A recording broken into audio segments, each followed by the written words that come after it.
आप सभी के प्यार और सपोर्ट से लेकर आ गई हूँ मैं इसका पार्ट 2। अगर आप में से कुछ लोगों ने इसका पार्ट 1 नहीं देखा है तो वो पिन कमेंट में आपको मिल जाएगा। लास्ट एपिसोड में हमने देखा था कि कैसे प्रिंसिपल की मदद से नेशन अपने पूरे जंगल को बचा लेता है उस जहरीली गैस से, और वहाँ उन सारे जंगल के लोगों को ये बात बता देता है कि नेशन जो भी कर रहा था उनकी भलाई के लिए था। तभी उसी वक्त ऊपर जो गुफा थी उसके अंदर से ऑडो नाम का क्रिएचर बाहर आने लगता है। नेशन उसे पहचान लेता है कि वो और कोई नहीं बल्कि उसका फादर है। वो अपने फादर की तरफ भागने लगता है ये पूछने के लिए कि आप इतने दिनों से कहाँ थे और आपकी इस हालत का जिम्मेदार कौन है। उसी वक्त उस जगह में वो नन उसे रोक देती है और कहती है कि ये तुम्हारे फादर नहीं है। इस वक्त यहाँ वो ऑडो एक मॉन्स्टर बन चुका था और वो इस जगह में इस जंगल की बर्बादी चाहता था और यही वो उस जगह में कह रहा होता है। इसके बाद वो अपना बदबूदार सा मुंह खोलकर जहरीली गैस को बाहर निकालने लगता है और उसकी बदबू तो मेरे दोस्त के मुंह से भी ज्यादा गंदी थी, जिस वजह से जंगल में जितनी भी लाइफ होती है वो खत्म होने लगती है। नेशन उस जगह में ऑर्डर से कहता है कि आप ऐसा क्यों कर रहे हो। उसी वक्त वो मॉन्स्टर उस जगह में नेशन को अपने हाथों से पकड़कर मसलने लगता है और इससे पहले कि नेशन हमेशा हमेशा के लिए इस नेशन को छोड़कर चले जाता, उससे पहले ही वो नन आकर ऑर्डर का हाथ पकड़ लेती है और नेशन को बचा लेती है। बट अफसोस खुद उस ऑर्डर के पॉइजन की वजह से उसकी तंदूरी बन जाती है, यानी कि उसके अपर बॉडी का पूरी की पूरी स्किन जल चुकी थी। ये सब कुछ देखकर नेशन को उस जगह में बहुत ज्यादा रोना आने लगता है कि आखिर उसके फादर को ऐसा हुआ क्या है। वो फेरी उस जगह में उससे कहते हैं कि तुम लोगों की सबसे बड़ी बेवकूफी यही थी, मुझे छोड़ देना। ऑडो की इस हालत का जिम्मेदार मैं ही हूँ, मैंने ही उसे एक तरह का इंजेक्शन दे दिया है जिस वजह से अब वो मॉन्स्टर में बदल चुका है। वो उस जगह में हंसने लगता है। उसी वक्त वो डोरेमोन वाला क्रिएचर आगे आकर वो नेशन से कहता है कि मुझे लगता है हमें पहले इस फेरी का टिकट काट लेना चाहिए। उसने बस इतना कहा ही था कि तभी दूर से उड़ता हुआ एक एरो आकर उस फेरी को लग जाता है और वो उसी जगह में ढेर हो जाता है। वो लोग इस जगह में बहुत ज्यादा हैरान होने लगते हैं कि आखिर ये एरो आया कहाँ से। तभी उसी वक्त ऑडो वाला मॉन्स्टर जमीन में गिर जाता है। उस फेरी की डेथ के बाद उसी वक्त उस जगह में एक नाइट आ जाता है और उसी ने उस फेरी को मारा था। उस बंदे का नाम टेलेस्कर है और वो एक हॉली नाइट है। इस बात को सुनकर प्रिंसिपल को लगता है कि ये जरूर आयरन नाइट को तो जानता ही होगा। यहाँ नेशन उससे कहता है कि तुमने मेरे फादर के साथ क्या करा। टेलेस्कर उससे कहता है कि मैं फ्री में क्यों बताऊँ कुछ भी, अगर तुम में से किसी ने भी मेरे ऊपर एक भी अटैक कर दिया तो मैं तुम्हें सब कुछ बताने के लिए तैयार हूँ। वो डोरेमोन वाला क्रिएचर नेशन से कहता है कि इसकी बकवास में मत पड़ो, बट अब काफी ज्यादा देरी हो चुकी थी क्योंकि नेशन उस जगह में उससे लड़ने के लिए तैयार था। वो हॉली नाइट नेशन की पावर्स को देखता है और बताता है कि ये मैजिक काफी ज्यादा रेयर है, इस बंदे के पास 2 तरह का मैजिक है बट ये मेरी पावर्स के सामने 1% भी नहीं होगा। तो उसी तो प्रिंसिपल जो कि नेशन से कहता है कि क्या मैं भी कुछ मदद करूँ। नेशन उससे कहता है कि नहीं, मैं नहीं चाहता कि 2 बड़ों की फाइट के बीच में कोई बच्चा है और वैसे भी तुम्हारे पास कोई भी मैजिक नहीं है। यहाँ वो भागते हुए उस नाइट के ऊपर अटैक करने के लिए जाता है। वो क्रिएचर उस जगह में उसे अलर्ट कराता है क्योंकि उसके ऊपर बहुत ही बड़ा वाला अटैक होने वाला था। इससे पहले कि नेशन उस जगह में समझ पाता, हम देखते हैं कि वो हॉली नाइट अपने हिल स्टोन्स वाली पावर से उसके ऊपर पत्थरों की बारिश कर देता है। बट सही बात तो ये थी कि प्रिंसिपल बीच में आकर उसे बचा लेता है। नेशन उससे कहता है कि तुम बीच में क्यों आया, अगर तुम्हें कुछ हो जाता तो तुम जाओ, मैं इसे संभाल लूंगा। उसी वक्त पीछे से ऑडो खड़ा होकर नेशन को थप्पड़ मारकर सुला देता है और इसके बाद जैसे ही उसे मुक्का मार के खत्म करने वाला ही था, हमारा हीरो एक बार फिर से नेशन को बचाने के लिए बीच में आ जाता है और उसके पंच को अपने सर से ही रोक लेता है। वो इस जगह में जल्द से जल्द नेशन को भागने के लिए कहता है। ऑडो अपने बेटे का नाम बार बार सुनकर उसके दिमाग में मेमोरीज चलने लगती है जिसकी वजह से वो उस जगह में रोने लगता है। इन लोगों का ऐसा ड्रामा देखकर वो हॉली नाइट उस जगह में बोर हो चुका था। वो कहता है कि क्या बकवास मॉन्स्टर है, अगर ये मेरी बात नहीं सुनने वाला तो मैं ही इन सबको खत्म कर देता हूँ। क्यों ना शुरुआत इनके बाप से ही हुई। इसके बाद वो ऑडो के ऊपर पत्थरों की बारिश कर देता है, लेकिन प्रिंसिपल ऑडो के सर के ऊपर चढ़कर उन सारे स्टोन्स के साथ बॉक्सिंग करके उन्हें साइड कर देता है और खुद जमीन में गिर जाता है, लेकिन डोमिनियन आकर उसे कैच कर लेता है। वो लोग देखते हैं कि प्रिंसिपल की हालत काफी ज्यादा खराब है। उसी वक्त नेशन उस जगह में लचकते लचकते प्रिंसिपल के पास आता और कहता है कि तुम्हें अपनी जान को खतरे में डालने की क्या जरूरत थी मेरे फादर को बचाने की, अब वैसे भी वो एक मॉन्स्टर बन चुका है। प्रिंसिपल कहता है कि नहीं, हमारे पास एक और रास्ता बचा है, इसलिए मैंने ऑडो को बचाया। क्या पता ये नाइट इसके पास कोई तरीका हो ऑडो को वापस से ठीक करने का। तो उसी तब वो नाइट उन लोगों के ऊपर अटैक करने के लिए तैयार हो जाता है, लेकिन यहाँ पर प्रिंसिपल काफी तेजी से ग्लो होने लगता है और उसकी बॉडी से काफी ज्यादा ऑरा बाहर आने लगता है, यानी कि मैजिक। उसकी मैजिक को देखकर वो नाइट काफी ज्यादा हैरान होता है क्योंकि आज से पहले उसने ये वाला मैजिक कभी देखा ही नहीं। और साथ ही साथ नेशन भी, उसे लगा था कि शायद वो एक बच्चा है। प्रिंसिपल अपनी मैजिक से थोड़ी देर में अपने आप को पूरा हील कर लेता है। उसके ऐसे हीलिंग स्किल्स को देख देखकर उस नाइट को काफी ज्यादा गुस्सा आती है और वो कहता है कि मैं इस बच्चे के इतने टुकड़े करूंगा कि अपने आप को कभी जोड़ ही नहीं पाएगा। वो प्रिंसिपल के ऊपर अपनी वही पुरानी चाल चलता है, लेकिन इस बार प्रिंसिपल का जो मैजिक होता है वो उसके सारे स्टोन्स को अपने अंदर एब्सॉर्ब करके उल्टा उसी के ऊपर शूट करने लगता है, जिस वजह से वो नाइट अपने आप को बचाने लगता है लेकिन वो जमीन में गिर जाता है। ये सब कुछ देखकर प्रिंसिपल उसके पास आता, उससे कहता है कि तुमने ही कहा था कि अगर मैंने तुम्हारे ऊपर एक भी अटैक कर दिया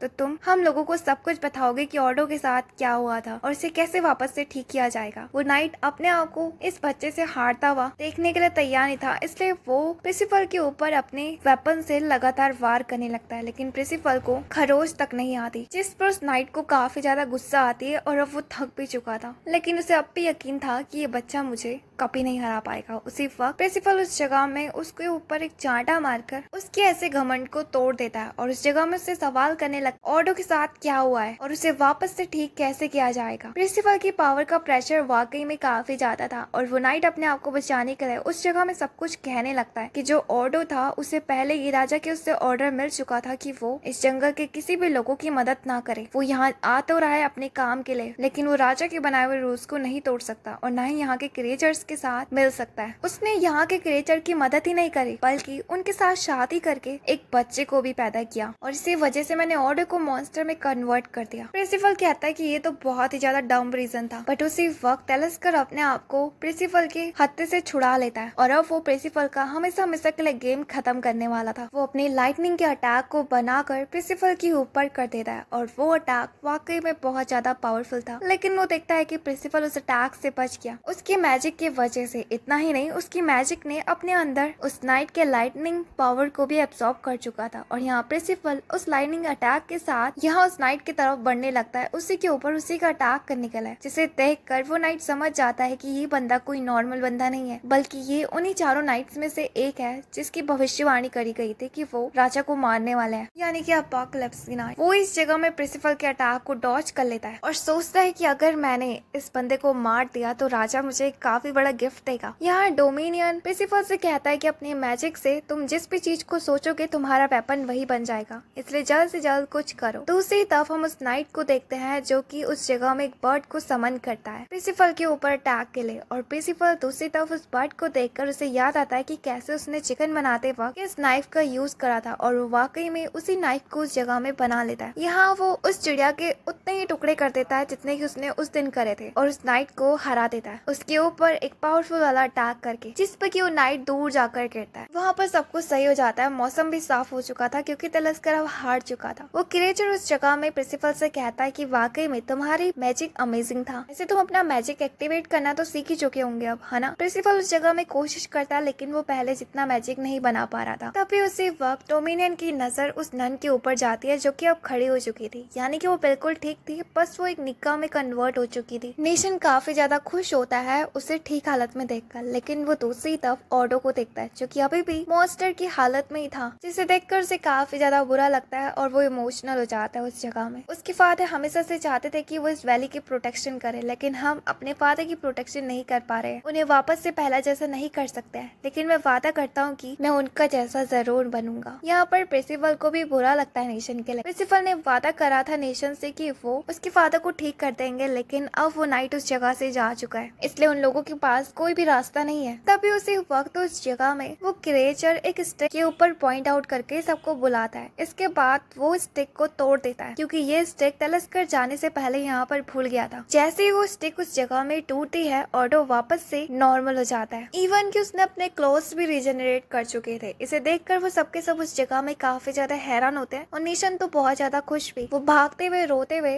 अपने फादर के गले जाकर लग जाता है। डोमिनियन उस जगह में उस क्रिएचर से कहता है कि तुम्हें कैसे मालूम पड़ा कि स्टिक को तोड़कर ऑडो ठीक हो जाएगा। वो क्रिएचर कहता है कि मेरी बात ही अलग है, बट अगर सच बचाऊं तो मुझे भी नहीं मालूम था कि ऑडो इतनी आसानी से ठीक हो जाएगा। मुझे बस इतना मालूम था कि ये चीज हॉली नाइट इस्तेमाल करते हैं इविल पावर को स्टोर करने के लिए, और ये चीज हर हॉली नाइट के पास होती है जो कि उस किंग ऑर्थर के अंदर काम करता है।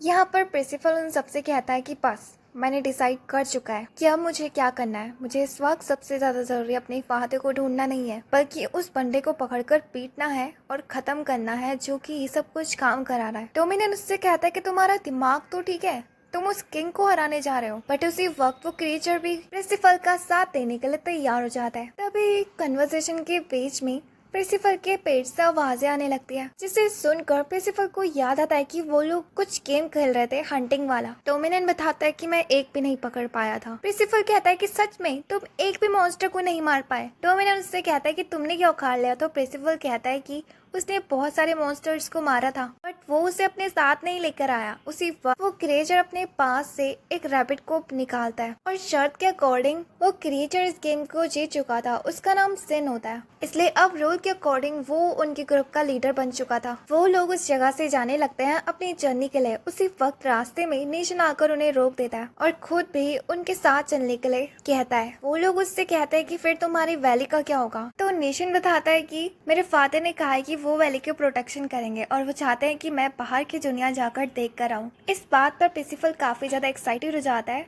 लेकिन डोमिनियन उस जगह में बिल्कुल भी एग्री नहीं था और वो कहता है कि वो किसी बच्चों के ग्रुप को ज्वाइन नहीं करना चाहता। लेकिन सिन उस जगह में नेशन को भी अपने ग्रुप में रखने के लिए तैयार हो जाता है, क्योंकि उसके पास भी मैजिक है और उसका मैजिक काफी ज्यादा रेयर है, जो कि शायद सफर के दौरान किसी इंजरीज में काम आ सके। और जैसा कि वो ग्रुप का लीडर था, तो उसकी बात डोमिनियन को भी माननी पड़ती है। यहाँ कास्टल की तरफ हम आयरनॉइड को देखते हैं, जिससे कि एक बंदा मिलने के लिए आता है। आयरनॉइड उससे कहता है कि रिसर्च कैसे चल रही है। वो बंदा बताता है कि हम लोग अपनी पूरी कोशिश कर रहे हैं उस फ्रेगमेंट को ढूंढने की। यहाँ पर किस फ्रेगमेंट की बात हो रही है वो हमें आगे चलकर मालूम पड़ेगा। बात के बीच पर आयरनॉइड उस जगह में उस बंदे के बगल में खड़ी लड़की के बारे में उससे पूछता है, ये कहते हुए कि ये तुम्हारी बेटी है। वैसे इसकी उम्र क्या है? जब मैं इससे लास्ट टाइम मिला था ये शायद काफी छोटी थी। मुझे लगता है कि शायद से अब ये 16 साल की हो गई होगी। अगर तुम बुरा ना मानो तो क्या मैं तुम्हारी बेटी को अपनी बहू बना सकता हूँ? वाकई में लड़की काफी ज्यादा सुंदर है मेरे नालायक बेटे के लिए। तो वो लड़की उस जगह में काफी ज्यादा हैरान होती है। दूसरी तरफ वो बंदा अपनी बेटी का हाथ देने के लिए तैयार था, बिना जाने कि आयरनॉइड का बेटा कैसा है। लेकिन उसी वक्त आयरनॉइड कहता है कि मैं तो मजाक कर रहा था, असल में मैं अपने बेटे को ढूंढ रहा हूँ कब से, जिसे कि मैं अब खत्म करना चाहता हूँ। अगर तुम में से किसी को भी उसके बारे में मालूम पड़े तो मुझे जरूर बताना। तो उसी तरफ हम प्रिंसिपल और उसके पूरे ग्रुप को देखते हैं, जहाँ पर कि डोमिनियन अपनी टेलीपैथी से फिश को पकड़कर उन सबको दिखाता है और दूसरी तरफ प्रिंसिपल जो कि जमीन में लेटा होता है, वो उस जगह में अपने मिनीज को ऑर्डर दे रहा होता है काम करने के लिए। लेकिन वो सबके सब उस जगह में अपनी मनमानी कर रहे थे। प्रिंसिपल इसके बारे में सिन से पूछता है, तो सिन उसे बताता है कि कोई भी मैजिक अपने मास्टर की पर्सनैलिटी से ही वर्क करता है, इसलिए ये भी तुम्हारे जितने आलसी है। यहाँ हम नेशन को देखते हैं जो कि प्रिंसिपल के मिनीज के ऊपर एक्सपेरिमेंट कर रहा होता है। यहाँ पर बात करते करते डोमिनियन प्रिंसिपल से कहता है कि लास्ट टाइम तुमने कोई नाइफ यूज करा था, है ना? प्रिंसिपल उस जगह में अपने उस नाइफ को बाहर निकाल देता है और वो अपने इस नाइफ के साइज को बढ़ा भी कर सकता था, जिसे देखकर वो सबके सब काफी ज्यादा हैरान होते हैं। प्रिंसिपल उसे बताता है कि ऐसा ही नाइफ मेरे दादाजी यूज किया करते थे अपने घर में। तो वो लोग शॉक्ड होते हैं और कहते हैं कि आखिर कोई इतना बड़ा नाइफ अपने घर में कैसे यूज कर सकता है। प्रिंसिपल बताता है कि इतना ही नहीं, वो नाइफ मेरे ग्रैंडफादर ने खुद से बनाया था, इवन की हेलमेट भी और मेरे कपड़े भी। वो लोग बहुत ज्यादा हैरान होते हैं और सोचने लगते हैं कि हम भी जानना चाहते हैं तुम्हारे ग्रैंडफादर थे कैसे। अगले सीन में हम सबको देखते हैं जिन्होंने की डोमिनियन की पकड़ी हुई फिश को खाकर जमीन में लेटे हुए थे, क्योंकि इतना खाने के बाद उनमें से कोई भी नहीं हिल पा रहा था। वो लोग उस जगह में इमेजिन करने लगते हैं कि काश वो उड़ पाते तो वो जल्दी से लाइनस किंगडम में पहुंच जाते हैं। उसी वक्त डोमिनियन सिन से कहता है कि लास्ट टाइम तुमने हमें उस नाइट से बचाने के लिए एक तरह की बॉल का यूज करा था, है ना, जिससे हम टेलीपोर्ट हो गए थे। तो क्या तुम वापस से हमें टेलीपोर्ट करके लाइनस ऑफ किंगडम में नहीं ले जा सकते? सिन कहता है कि बिल्कुल नहीं, वो लास्ट बॉल थी, यानी कि अब उन सबको पैदल ही चलना होगा। काफी देर तक चलने के बाद फाइनली वो किंगडम ऑफ लाइनस में पहुंच जाते हैं।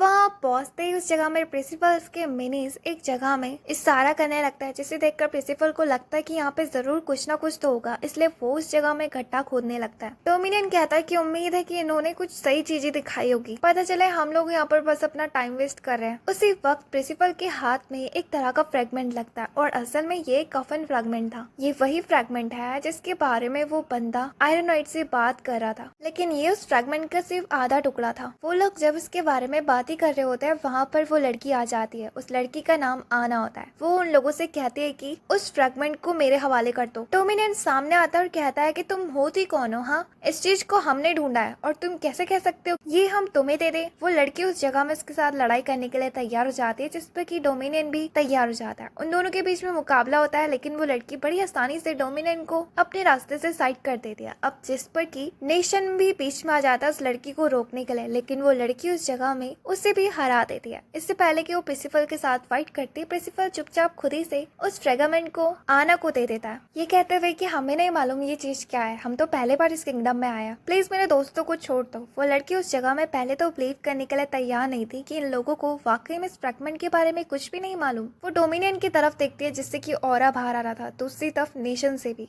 लेकिन जब वो प्रिंसिपल की तरफ देखती है तो वो बिल्कुल उसे नॉर्मल लगता है, तो वो उसकी बातों पर यकीन कर लेती है कि वो लोग इनोसेंट है। इसके बाद वो उस जगह में प्रिंसिपल से कहती है कि ये फ्रेगमेंट मेरा है और मैंने इस जगह में छुपाया था, इसलिए तुम इस जगह से जा सकते हो। जब वो लोग उस जगह में बात कर ही रहे होते हैं, उसी वक्त आना की मेड भी उस जगह में आ जाती है, जिसे देखकर आना उस जगह में उस फ्रेगमेंट को प्रिंसिपल के कपड़ों के अंदर छुपा देती है और उससे कहती है कि कुछ भी हो जाए इस फ्रेगमेंट के बारे में किसी और को मालूम मत पड़ने देना, खास करके तो एरोनाइट को, इवन की बाहर का कोई भी बंदा, क्योंकि सबके सब इस फ्रेगमेंट को ढूंढ रहे हैं। एरोनाइट का नाम सुनकर प्रिंसिपल उस जगह में उससे कुछ पूछने वाला ही था, इससे पहले वो लड़की उसका मुंह बंद करा देती है। अगले सीन में हम उन सबको कमरे के अंदर देखते हैं, जहाँ पर कि वो यही सोच रहे होते हैं कि आखिर ये फ्रेगमेंट है क्या। सीन उस जगह में बताता है कि मुझे वैसे ज्यादा कुछ तो मालूम नहीं है, पर लेकिन मुझे इतना पता है कि ये किसी तरीके का फ्रेगमेंट है, शायद किसी कफिन का फ्रेगमेंट। इसे एक तरह के बंदे ने बनाया था और इसके अंदर बहुत ज्यादा मैजिक है। लेकिन सोचने वाली बात तो ये है कि आखिर आयरनाइट इसे क्यों ढूंढ रहा है। उसी वक्त नेशन प्रिंसिपल से कहता है कि तुम चुप क्यों हो, क्या तुम कुछ कहना चाहते हो? तो प्रिंसिपल कहता है कि हाँ, मैं ये सोच रहा हूँ कि अगर वाकई में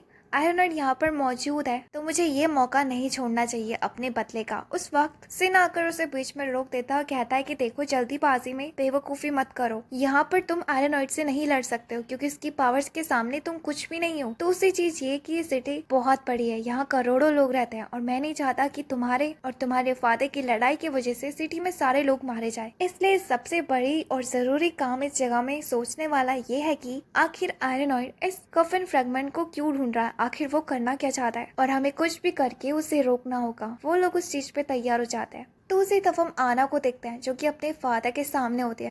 उसकी फादर उससे कहता है कि ऐसी कोई भी बेवकूफी मत करना जिसकी वजह से आयरनाइट हमारे या फिर तुम्हारे खिलाफ हो जाए। वो लड़की उससे कहती है कि फादर, आप तो जानते हो ना कि वो बंदा कितना ज्यादा बुरा है, मुझे मालूम है कि वो जरूर कुछ ना कुछ बुरा करना चाहता है जिससे कि सिटी के सारे लोगों की जान के ऊपर खतरा है। तो आखिर इतना सब कुछ जानने के बावजूद भी हम लोग उसे रोक क्यों नहीं रहे। मैं उस आयरनाइट को हराना चाहती हूँ और एक दिन खुद भी हॉली नाइट बनूंगी सारे लोगों की प्रोटेक्शन के लिए। उसके फादर उस जगह में उस थप्पड़ मारकर उसका सपना तोड़ देते हैं और उससे कहते हैं कि आयरनाइट तुमसे और मुझसे लाख गुना पावरफुल है, हम उसके सामने कुछ भी नहीं है, इसलिए अपने दिमाग से ये ख्याल मिटा दो। उसी वक्त कमरे में मेट भी आ जाती है और वो उस लड़की के फादर से कहती है कि समय हो चुका है। इसके बाद उसके फादर उस जगह से चले जाते हैं। अगले सीन में हम उसके फादर को देखते हैं जो कि काफी सारे लोगों के साथ उस जगह में आयरनाइट के साथ खड़ा था। दूसरी तरफ दूर से ये सब कुछ प्रिंसिपल और उसके साथी भी देख रहे थे। वो लोग उस जगह में आयरनाइट के हाथ में एक तरह का बक्सा देखते हैं, उसी के अंदर वो पूरा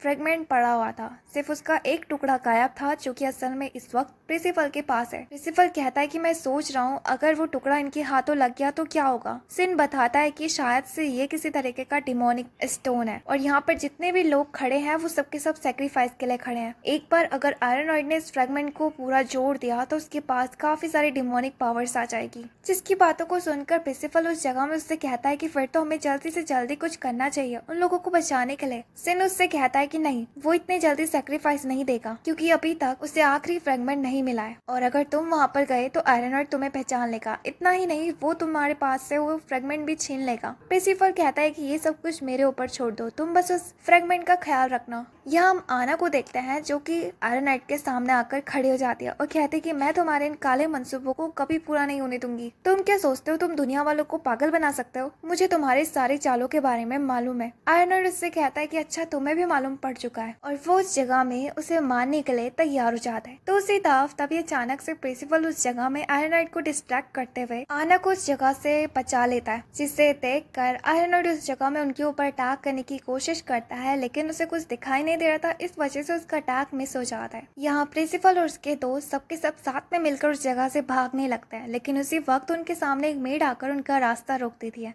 और उसके हाथ में वही फ्रेगमेंट का टुकड़ा था जो कि शायद सिन के पास भी था, लेकिन अब नहीं है। वो लोग उस मेड को रोकते उससे पहले ही वो मेड उस जगह से भागकर आयरनाइट को वो फ्रेगमेंट का टुकड़ा दे देती है। आना का फादर उस जगह में आयरनाइट से रुकने के लिए कहता है, लेकिन आयरनाइट उसे धक्के मारकर दूर कर देता है। अब काफी ज्यादा देरी हो चुकी थी, उसने उस फ्रेगमेंट को जोड़ चुका था। तो दूसरी तरफ सिन उस जगह में उनसे कहता है कि अभी भी हम लोगों के पास आखिरी मौका बचा है, अगर हम आयरनाइट को वो रिचुअल पूरा करने से रोक दे तो वो पावर्स उसके हाथों कभी नहीं लग पाएगी। तुम सबके सब सिटी के बीच में जाओ और सारे लोगों की जान बचाओ, मैं आयरनाइट को किसी न किसी तरीके से रोक दूंगा। वो प्रिंसिपल से ये भी कहता है कि तुम इस वक्त अपने फादर से फाइट नहीं कर सकते हो क्योंकि यहाँ पर दिमाग की जरूरत है। आना को इस जगह में कोई ना कोई गड़बड़ लग रही होती है क्योंकि वो उसके पास एक तरह की मैजिक एबिलिटी थी जिससे कि वो किसी भी बंदे का झूठ या सच पकड़ सकती थी। उससे इस जगह में महसूस हो रहा होता है कि सिन किसी न किसी तरीके का झूठ बोल रहा है, लेकिन इस वक्त सबसे ज्यादा जरूरी था गाँव वाले लोगों की जान बचाना, इसलिए वो उस जगह से भाग चलते हैं सिटी की तरफ। तो उसी तब आयरनाइट ने अपने रिचुअल को शुरू कर दिया था जिसके वजह से जमीन के नीचे से काफी ज्यादा ब्लैक लिक्विड आसमान के ऊपर इकट्ठा होने लगता है और एक काफी तेज बारिश होने लगती है।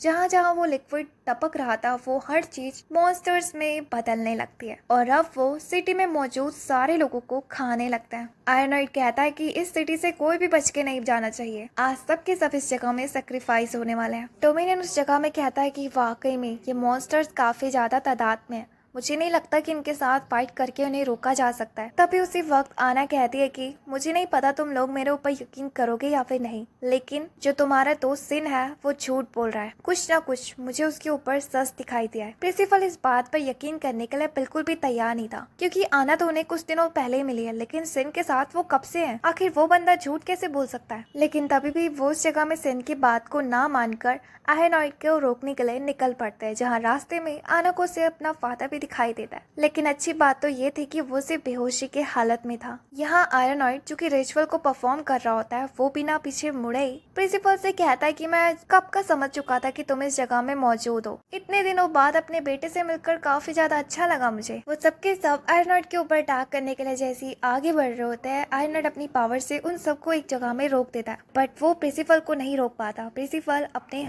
हैंड वाले अटैक को आयरनाइट के ऊपर करता है, लेकिन आयरनाइट उस अटैक के आर पार हो जाता है, उसे 1% भी डैमेज नहीं होता और वो यहाँ पर प्रिंसिपल से कहता है कि कितनी शर्म की बात है कि तुमने अपने फादर के ऊपर हाथ उठाया। प्रिंसिपल कहता है कि तुम्हें तो मैंने तभी खो दिया था जब तुमने ग्रैंडफादर को मारा था। आना उस जगह में काफी ज्यादा हैरान होती है कि प्रिंसिपल असल में आयरनाइट का एक बच्चा है। यहाँ आयरनाइट गुस्से में क्रॉस का साइन बना लेता है, जिसे देख कर प्रिंसिपल उस जगह में सबको अलर्ट रहने के लिए कहता है और अपनी अपनी जगह से हटने के लिए भी। आयरनाइट की उस अटैक से पूरी की पूरी जमीन 4 हिस्सों में कट जाती है और उस डैमेज को देखकर वो लोग बहुत ज्यादा हैरान होते हैं। ये वही अटैक था जिससे कि प्रिंसिपल के दादाजी की जान गई थी, इसलिए उसे इसके बारे में मालूम था। इस अटैक को देखकर वो सबके सब उस जगह में घबरा जाते हैं, खास करके तो डोमिनियन उस जगह में कहता है कि हमें इस जगह से भाग जाना चाहिए, हम इस बंदे के सामने एक सेकंड भी नहीं टिक सकते। नेशन उससे कहता है कि आखिर तुम ऐसी बात कर कैसे सकते इतने बुरे टाइमिंग में, अगर हम लोग चले गए तो गाँव वालों का क्या होगा। डोमिनियन कहता है कि मुझे घंटा फर्क नहीं पड़ता, कल के मिले हुए लोगों के लिए मैं अपनी जान को कैसे दे सकता हूँ। उसकी बातों पर आना भी एग्री करती है। वो कहते हैं कि जाओ तुम सबके सब इस जगह से भाग जाओ, सही कहा तुमने, कल के मिले हुए लोगों के लिए आखिर तुम क्यों लड़ोगे, ये सिटी मेरी थी, इसलिए मैं इन सबको बचाने के लिए जरूर लड़ूंगी आखिरी दम तक। उसके साथ नेशन भी लड़ने के लिए तैयार था, लेकिन डोमिनियन उस जगह से भाग जाता है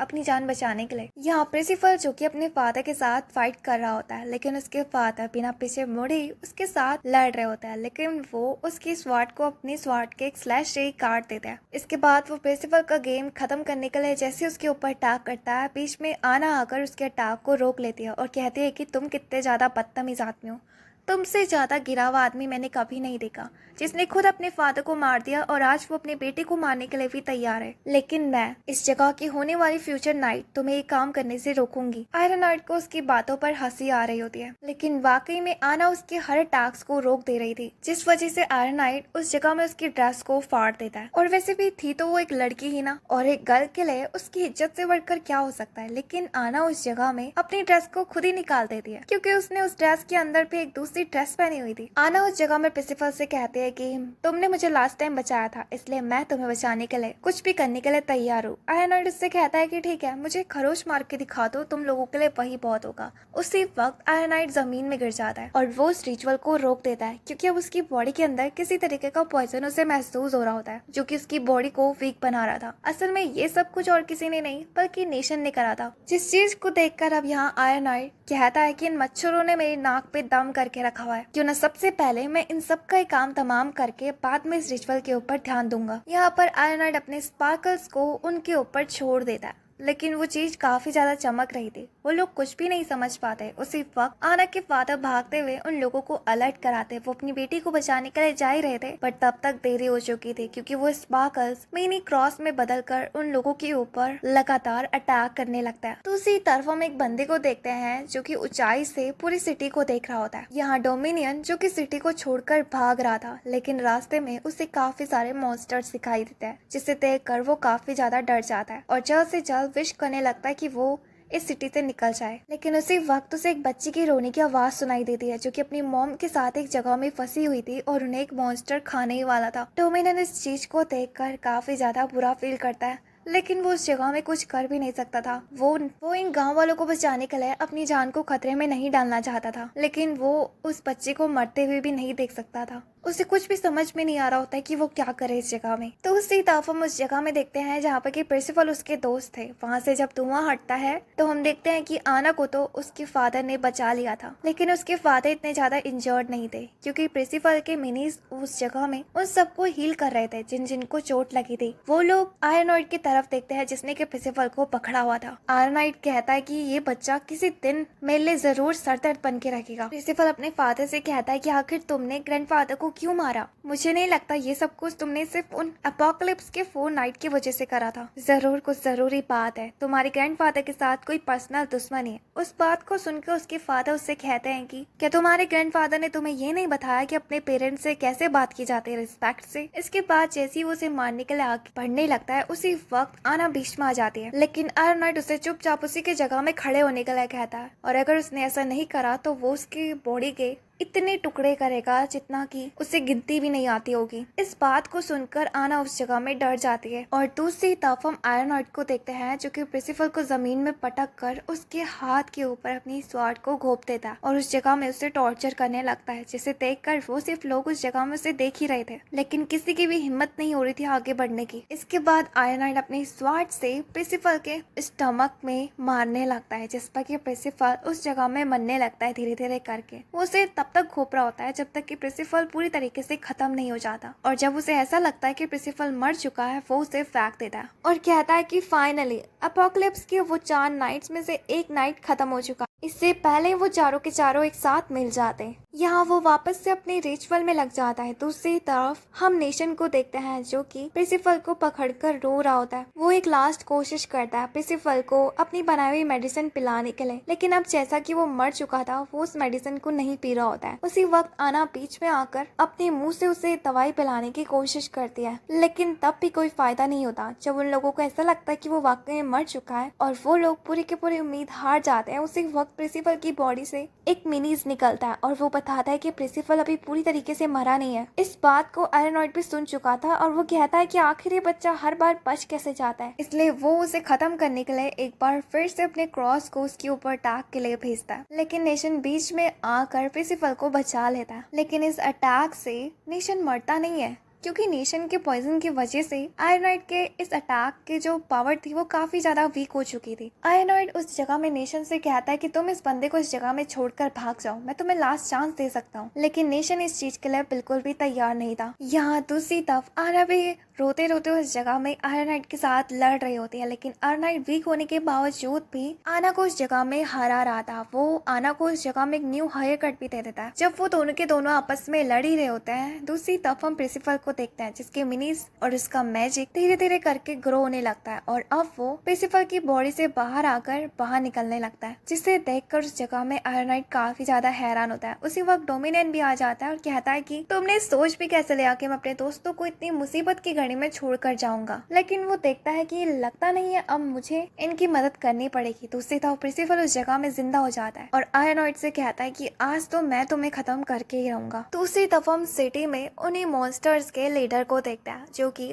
मॉन्स्टर्स को ऑर्डर दे रहा होता है कि जल्द से जल्द इन सारे लोगों को मार कर इन्हें सेक्रीफाइस कर दो, क्योंकि आज कुछ भी हो जाए आयनॉइड उस कफिन की पावर्स को एक्टिवेट कर ही रहेगा। यहाँ वो मॉन्स्टर जैसे ही इंसानों को खाने वाला होता है उसी वक्त वो धूल में बदल जाता है और हमें मालूम पड़ता है कि इन सब के पीछे एक बंदा है जिसके हाथों में काफी सारे नाइफ्स है और ये वही बंदा है जो कि दूर से इस सिटी को पहले देख रहा था और अब ये भी मैदान में उतर चुका है। इसी के साथ ये भी यहीं पर ही एंड होता है। उम्मीद है कि आपको पसंद आया होगा। तब तक के लिए बाय बाय।